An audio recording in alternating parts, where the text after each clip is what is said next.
1 Chronicles chapter 26. The divisions of the gatekeepers.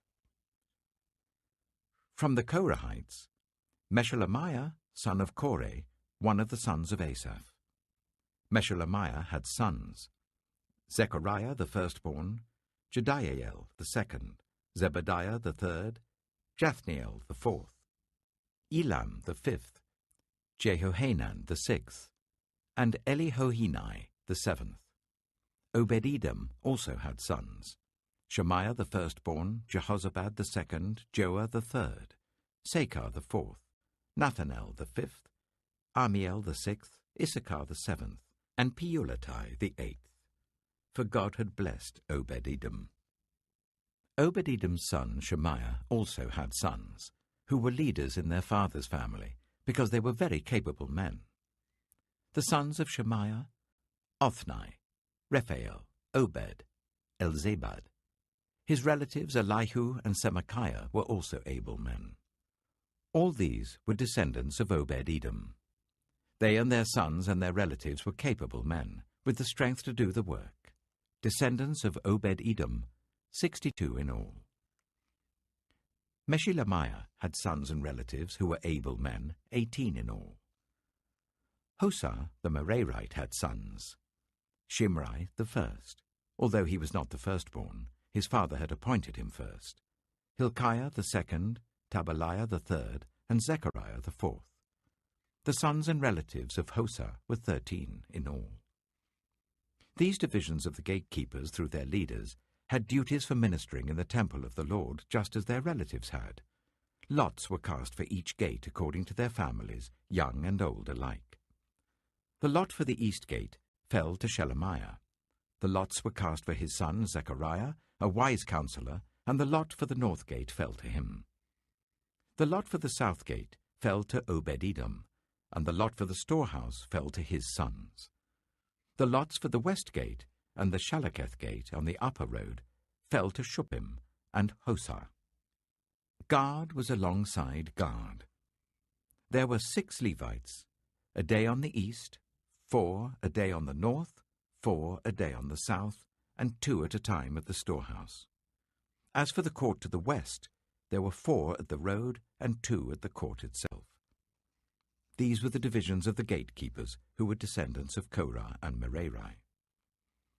Their fellow Levites were in charge of the treasuries of the house of God and the treasuries for the dedicated things. The descendants of Ladan, who were Gershonites through Ladan, and who were heads of families belonging to Ladan the Gershonite, were Jehieli. The sons of Jehieli, Zetham and his brother Joel. They were in charge of the treasuries of the temple of the Lord. From the Amramites, the Issarites, the Hebronites, and the Uzzielites. Shubael, a descendant of Gershom, son of Moses, was the official in charge of the treasuries. His relatives, through Eliezer: Rehabiah, his son; Jeshiah, his son; Joram, his son; Zichri, his son; and Shelomith, his son. Shelomith and his relatives were in charge of all the treasuries for the things dedicated by King David, by the heads of families who were the commanders of thousands and commanders of hundreds, and by the other army commanders. Some of the plunder taken in battle they dedicated for the repair of the temple of the Lord.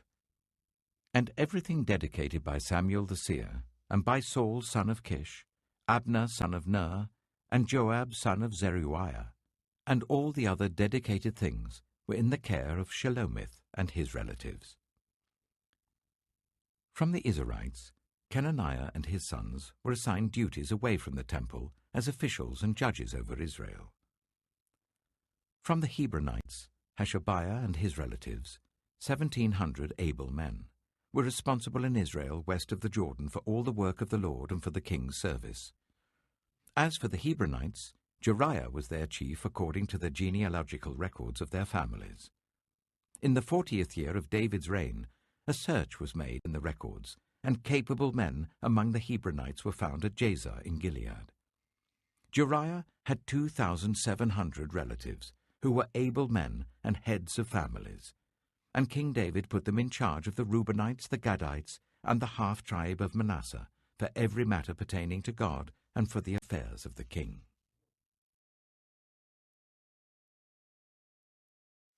1 Chronicles chapter 27. This is the list of the Israelites, heads of families, commanders of thousands and commanders of hundreds, and their officers who served the king in all that concerned the army divisions that were on duty month by month throughout the year. Each division consisted of 24,000 men. In charge of the first division for the first month was Jashobeam, son of Zabdiel. There were 24,000 men in his division. He was a descendant of Perez and chief of all the army officers for the first month. In charge of the division for the second month was Dodai the Ahohite. Mikloth was the leader of his division. There were 24,000 men in his division. The third army commander for the third month was Benaiah, son of Jehoiada, the priest. He was chief, and there were 24,000 men in his division. This was the Benaiah who was a mighty warrior among the 30, and was over the 30. His son, Ammizabad, was in charge of his division. The fourth, for the fourth month, was Asahel, the brother of Joab. His son Zebadiah was his successor. There were 24,000 men in his division. The fifth, for the fifth month, was the commander Shamhuth, the Izrahite. There were 24,000 men in his division. The sixth, for the sixth month, was Ira, the son of Ikesh, the Tekoite. There were 24,000 men in his division. The seventh, for the seventh month, was Helez, the Pelonite, an Ephraimite. There were 24,000 men in his division. The eighth, for the eighth month, was Sibbecai, the Hushathite, a Zerahite. There were 24,000 men in his division. The ninth, for the ninth month, was Abiezer, the Anathothite, a Benjaminite. There were 24,000 men in his division. The 10th, for the 10th month, was Maharai, the Netophathite, a Zerahite. There were 24,000 men in his division. The 11th, for the 11th month, was Benaiah, the Pirathonite, an Ephraimite. There were 24,000 men in his division.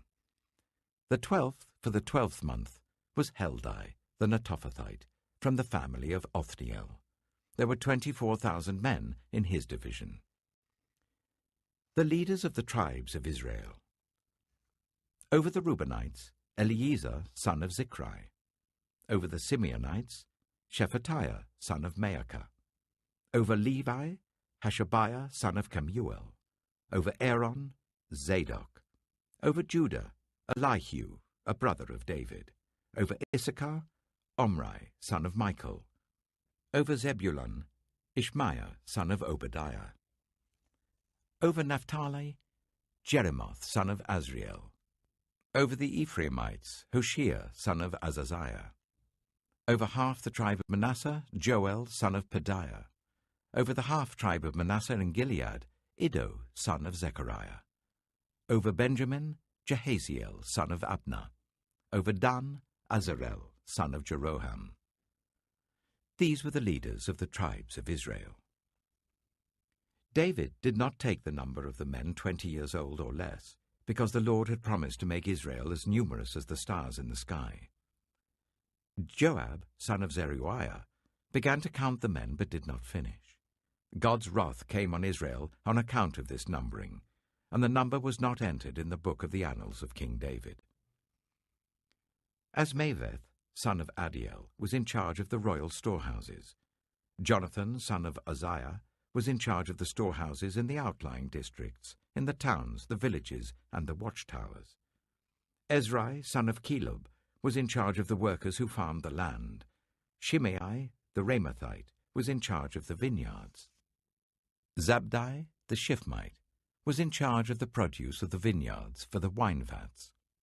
Baal-Hanan, the Gederite, was in charge of the olive and sycamore fig trees in the western foothills. Joash was in charge of the supplies of olive oil. Shitrai, the Sharonite, was in charge of the herds grazing in Sharon. Shaphat, son of Adlai, was in charge of the herds in the valleys. Obil, the Ishmaelite, was in charge of the camels. Jediah, the Meronothite, was in charge of the donkeys. Jaziz, the Hagrite, was in charge of the flocks. All these were the officials in charge of King David's property. Jonathan, David's uncle, was a counselor, a man of insight and a scribe. Jehiel, son of Hachmoni, took care of the king's sons. Ahithophel was the king's counselor. Hushai, the Archite, was the king's confidant. Ahithophel was succeeded by Jehoiada, son of Benaiah, and by Abiathar. Joab was the commander of the royal army. 1 Chronicles chapter 28. David summoned all the officials of Israel to assemble at Jerusalem. The officers over the tribes, the commanders of the divisions in the service of the king, the commanders of thousands and commanders of hundreds, and the officials in charge of all the property and livestock belonging to the king and his sons, together with the palace officials, the warriors, and all the brave fighting men. King David rose to his feet and said, "Listen to me, my fellow Israelites, my people. I had it in my heart to build a house as a place of rest for the ark of the covenant of the Lord, for the footstool of our God, and I made plans to build it. But God said to me, 'You are not to build a house for my name, because you are a warrior and have shed blood.' Yet the Lord, the God of Israel, chose me from my whole family to be king over Israel forever. He chose Judah as leader, and from the tribe of Judah he chose my family, and from my father's sons he was pleased to make me king over all Israel. Of all my sons, and the Lord has given me many, he has chosen my son Solomon to sit on the throne of the kingdom of the Lord over Israel. He said to me, 'Solomon, your son, is the one who will build my house and my courts, for I have chosen him to be my son, and I will be his father. I will establish his kingdom forever, if he is unswerving in carrying out my commands and laws, as is being done at this time.' So now I charge you in the sight of all Israel, and of the assembly of the Lord, and in the hearing of our God, be careful to follow all the commands of the Lord your God, that you may possess this good land, and pass it on as an inheritance to your descendants forever. And you, my son Solomon, acknowledge the God of your father, and serve him with wholehearted devotion and with a willing mind, for the Lord searches every heart and understands every desire and every thought. If you seek him, he will be found by you. But if you forsake him, he will reject you forever. Consider now, for the Lord has chosen you to build a house as the sanctuary. Be strong and do the work." Then David gave his son Solomon the plans for the portico of the temple, its buildings, its storerooms, its upper parts, its inner rooms, and the place of atonement. He gave him the plans of all that the Spirit had put in his mind, for the courts of the temple of the Lord and all the surrounding rooms, for the treasuries of the temple of God, and for the treasuries of the dedicated things.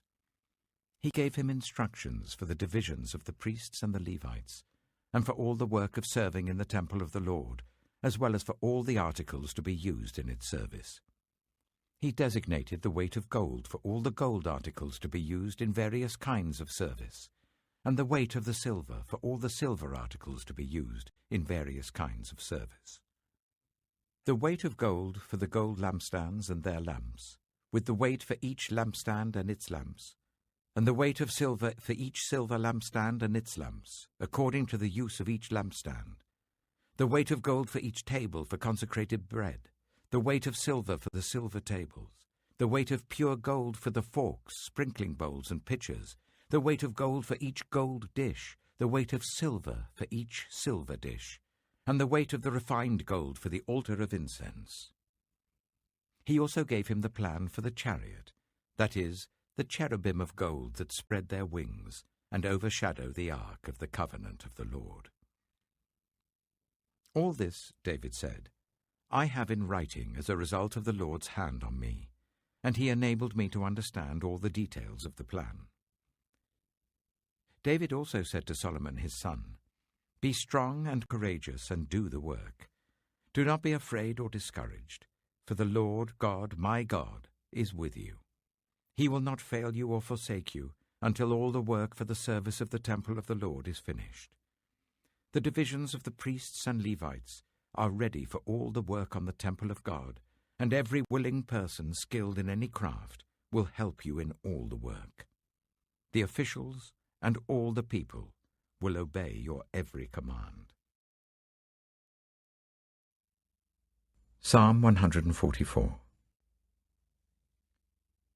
Praise be to the Lord my rock, who trains my hands for war, my fingers for battle. He is my loving God and my fortress, my stronghold and my deliverer, my shield in whom I take refuge, who subdues peoples under me. Lord, what are human beings that you care for them, mere mortals that you think of them? They are like a breath, their days are like a fleeting shadow. Part your heavens, Lord, and come down. Touch the mountains so that they smoke. Send forth lightning and scatter the enemy. Shoot your arrows and rout them. Reach down your hand from on high. Deliver me and rescue me from the mighty waters, from the hands of foreigners whose mouths are full of lies, whose right hands are deceitful. I will sing a new song to you, my God. On the 10-stringed lyre I will make music to you, to the one who gives victory to kings, who delivers his servant David. From the deadly sword deliver me. Rescue me from the hands of foreigners, whose mouths are full of lies, whose right hands are deceitful. Then our sons in their youth will be like well-nurtured plants, and our daughters will be like pillars carved to adorn a palace. Our barns will be filled with every kind of provision. Our sheep will increase by thousands, by tens of thousands in our fields. Our oxen will draw heavy loads. There will be no breaching of walls, no going into captivity, no cry of distress in our streets. Blessed is the people of whom this is true. Blessed is the people whose God is the Lord. Proverbs chapter 20. Wine is a mocker, and beer a brawler. Whoever is led astray by them is not wise. A king's wrath strikes terror like the roar of a lion. Those who anger him forfeit their lives. It is to one's honor to avoid strife, but every fool is quick to quarrel. Sluggards do not plough in season, so at harvest time they look but find nothing. The purposes of a person's heart are deep waters, but one who has insight draws them out. Many claim to have unfailing love, but a faithful person who can find? The righteous lead blameless lives. Blessed are their children after them. When a king sits on his throne to judge, he winnows out all evil with his eyes. Who can say, I have kept my heart pure, I am clean and without sin? Differing weights and differing measures, the Lord detests them both. Even small children are known by their actions, so is their conduct really pure and upright?